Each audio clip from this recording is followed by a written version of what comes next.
اسد اللہ نظامی صاحب نے ہم سے پوچھا ہے کہ can we follow scientific evidence of moon sights? We should follow it. ہمیں تو قرآن نے اللہ کی آیات کہا نا, سائنٹیفک سارے سائنٹیفک فینومینوں کو قرآن نے ایک جگہ نہیں بہت سی جگہوں پہ اللہ کی آیات کہا. آپ آیات صرف ان ورڈز کو سمجھ رہے ہیں, یہ ورڈز جو ہیں یہ بھی آیات ہیں. قرآن نے کہا ان فی خلق السماوات والارض واختلاف اللیل والنہار لآیات لأولی الالباب. یہ in the creation of this universe, آسمانوں اور زمین کے کریشن میں, واختلاف اللیل والنہار in the differences between days and night, اس سے جو چینجز آتے ہیں ان چینجز کے اندر جو ڈفرینسز ہیں. لآیات لأولی الالباب, لازماً دیر آر آیات ہیں اللہ کی اس کے اندر, یونیورس کے اندر, اس کے جو چینجز ہو رہے ہیں, جو ڈفرینس یہاں پر اصول ہیں ان کے اندر, سائنٹیفک فینومینا ہیں ان کے اندر, لازماً آیات ہیں لأولی الالباب. لیکن عقل والوں کے لیے, تو جو عقل استعمال کریں ان آیات کو صرف وہ پڑھ سکتے ہیں. تو پھر وہ جو ان آیات کو نہیں پڑھ سکتے وہ عقل والے نہیں ہیں, یہ عقل کا استعمال نہیں کرتے. تو اللہ کی ان آیات کو ہم دیکھیں, اسے فائدہ اٹھائیں. رسول اللہ صلی اللہ علیہ وسلم نے ایک مشہور حدیث ہے صحیحین کی, یعنی بخاری اور مسلم دونوں کے اندر, کہ رسول اللہ صلی اللہ علیہ وسلم نے ہاتھ کے اشارے سے, منہ سے بھی تو کہہ سکتے تھے 29 and 30, نہیں کہا 29 اور 30. یہ بھی اور ایکسپلین کرنے کے لیے بڑی اہم بات ہو گئی. ایکسپلین کرنے کے لیے اس کو اور زیادہ ایک ایفیکٹ دینے کے لیے کہا ہم امی لوگ ہیں, لکھنا پڑھنا نہیں جانتے. لا نکتب, ہمیں لکھنا نہیں آتا. ولا نحسب, ہمیں کیلکولیشن تو نہیں آتی, ایک ورڈ بولا حساب کرنا نہیں آتا. ولا نحسب, تو انہوں نے فرمایا کہ مہینہ پھر ہاتھ رکھ کے, یہ 10 ہو گئی نا, 2 بار اور 3 بار, مہینہ اتنے دن کا ہوتا ہے, یعنی 30 days. اسے 30 کہہ بھی سکتے تھے. یہ بتانے کے لیے اور زیادہ ایمفیسائز کرنے کے لیے کہ ہم لوگ یہاں پر جو ہیں اور باقی سب ہمارے سوسائٹی کے پڑھے لکھے نہیں ہیں اس وقت جو لوگ ہیں.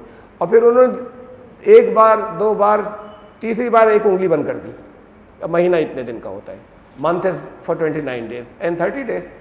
تو پھر اس لیے تم چاند دیکھ کر ہی مہینے کا اسٹارٹنگ کرو, یا افطار کرو, یا روزہ کھولو, یا روزہ بند کرو, یعنی میک اٹ سرٹن. چونکہ 30 بھی ہوتا ہے. اب اس وقت یہ جب کہہ دیا کہ ہمیں کیلکولیشن تو نہیں آتی اس لیے ایسے کیا کرو, اس کا مطلب تھا کہ پھر موسٹ آتھینٹک طریقہ اس وقت تو یہی ہے جب تک ہمیں کیلکولیشن نہیں آتی. لیکن ایسا تھوڑی تھا کہ امت میں ہمیشہ وہی لوگ رہیں گے جنہیں حساب نہیں آئے گا. یہاں تو میتھمیٹکس کو جن اونچائیوں پر وہ لے گئے, اسپین کے سائنٹسٹ جن ہائٹس پر لے گئے, دنیا نے ان سے میتھمیٹکس کا علم لیا. ان کو کیا لکھنا پڑھنا, ان کو کیا کیلکولیشن تو نہیں آتی تھی. تو پھر ہم جتنی بھی چیزوں کی ہم ان میں سے ہیلپ لیتے چلے جائیں گے, اللہ کی آیات جو کائنات میں, اصل میں عقل والے شمار ہوں گے. اور اصل میں بات یہ کہ جب وہ زیادہ آتھینٹک طریقہ آ جائے گا اس سے جو فزیکل سائٹنگ ہے, تو پھر اسے استعمال کرنا چاہیے, بشرطے کہ آتھینٹک ہو. اسے دیکھیں کہ کہاں تک ہے, کیا ہے. اور ان دونوں کا آپس میں میل بھی ہو سکتا ہے کہ وہ چیزیں بھی سائنٹیفکلی ہم دیکھ سکتے ہیں کہ کس پوزیشن کے اندر, کس جغرافیکل لوکیشن کے اوپر چاند کتنی ہائٹ کے اوپر ہو, کتنے اینگل ڈیویشن کے اوپر ہو, کتنی اس کے اندر روشنی آ چکی ہو, کتنے آرز جو ہے وہ اس کو جو کریسنٹ کہلاتا ہے یا نیو مون کہلاتا ہے, وہاں سے کریسنٹ نہیں, نیو مون جو کہلاتا ہے وہاں سے یہاں تک آنے میں, جہاں سے اس کو ننگی آنکھ سے دیکھا جا سکے. تو یہ ساری چیزیں کچھ سائنٹیفکلی کیلکولیٹ کی جا سکتی ہیں اور کچھ پرانے ڈیٹاز لے کر, پچھلے 30 ایئرس کے, 50 ایئرس کے, الگ الگ سب جگہوں کے. اس لیے کہ ہر ایک کی آنکھ جو ہے وہ بھی الگ ہوتی ہے, آنکھ کی آئی سائٹ. بعض لوگوں کی بڑی ٹیلیسکوپک آئی سائٹ ہوتی ہے, کسی کو نظر نہیں آیا پوری بستی میں, ایک کو نظر آ گیا اور سچ مچ آ گیا, جھوٹ نہیں بول رہا, اور کوئی شبہ بھی نہیں ہوا تھا. تو اس کی آئی سائٹ جو دور کی تھی وہ بڑی ٹیلیسکوپک تھی. تو پھر ہمیں ساری دنیا کے پھر ہم ڈیٹاز اگر ہم پچھلے 30 ایئرس کے لے لیں, وہ یہ تو ہمیں معلوم ہی ہوگا سائنٹیفکلی کہ چاند کب ہوا تھا اور کس جگہ, کس اسٹیج کے اندر, کتنے ڈگری کے اوپر تھا, کتنے ڈیویشن کے اوپر تھا, کتنی ہائٹ کے اوپر تھا, کتنی ایلومینیشن, کتنی لیومنس تھا, کتنا تھا, کتنا نہیں تھا. یہ چیزیں تو ہمیں پچھلے ہر جگہ کی کیلکولیٹ ہم آج کر ہی سکتے ہیں دنیا میں ہر جگہ کی. لیکن وہ ریکارڈ کے کس کس ڈیٹ میں چاند لوگوں کو نظر آیا تھا, اس سے ہمیں یہ 30 ایئرس کے ایوریج سے یہ معلوم ہو جائے گا کہ کس لوکیشن اور کس پوزیشن میں ہیومن آئی کے لیے ویزیبل ہوتا ہے، اس کا ایوریج نکالنے. تو یہ ساری چیزیں جو ہیں وہ ایڈ کے طور پہ آئیں گی تو اختلافات ختم ہو جائیں گے اور یونیفارمٹی آ جائے گی، اور ہمیں کرنا چاہیے اور کریں گے، ساری دنیا کرے گی.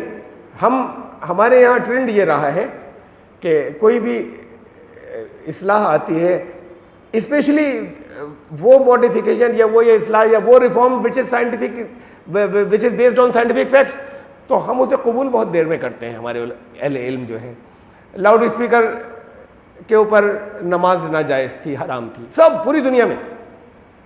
آج کہیں نہیں ہے، تو کیا دین بدل گیا اس بیچ میں؟ ہماری انڈرسٹینڈنگ بن. اب کسی نے کہا یہ مشین کی آواز ہے، یہ انسان کی آواز نہیں، اس لیے حرام ہے.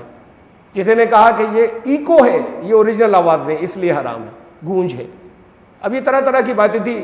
یہ اس کی وجہ سے لاؤڈ اسپیکر کے جب آیا تھا، شروع میں آیا تھا، تو اس کے اوپر نماز حرام تھی یا منع تھا، یا پوری دنیا میں فیصلہ یہ تھا. آج پوری دنیا کا اسی کے اوپر عمل کرتی ہے، دین تو نہیں بدلا. کبھی کچھ عرصے پہلے یہ آپ سے 40-50 سال پہلے پوزیشن یہ تھی کہ پوری دنیا کے اندر، آلموسٹ پوری ورلڈ کے اندر تصویر فوٹوگرافی حرام تھی. آج 90% سے زیادہ اہل علم کے نزدیک وہ حرام نہیں ہے. اس کے برے یوز حرام ہے، اس کے کریٹیو یوز حرام نہیں ہے. تو کیا دین بدل گیا اس 50 ایئرس میں؟ انڈرسٹینڈنگ بدلی اس کی، لیکن ذرا بڑے دیر میں آتے ہیں، لیٹ بدلی. یہ بھی کریں گے، یہی سب کریں گے، یہی سارے لوگ. ذرا سا وقت لگے گا. اب کرنے لگے کچھ اور باقی کرتے چلے جائیں گے. یہ گزر جائیں گے، آگے آئیں گے اور وہ مانیں گے. مجھے لگتا ہے کہ یہی جو آپ کی اپروچ ہے، چیزوں کو الگ طریقے سے دیکھنا، انڈرسٹینڈنگ کے نظریے سے سمجھانا، یہی شاید ریولیوشن لا پائے اور کچھ بدلاؤ لا پائے ہم لوگوں کی سمجھ میں. جو ہم جن چیزوں کو دیر سے سمجھتے ہیں ان کو جلدی سمجھ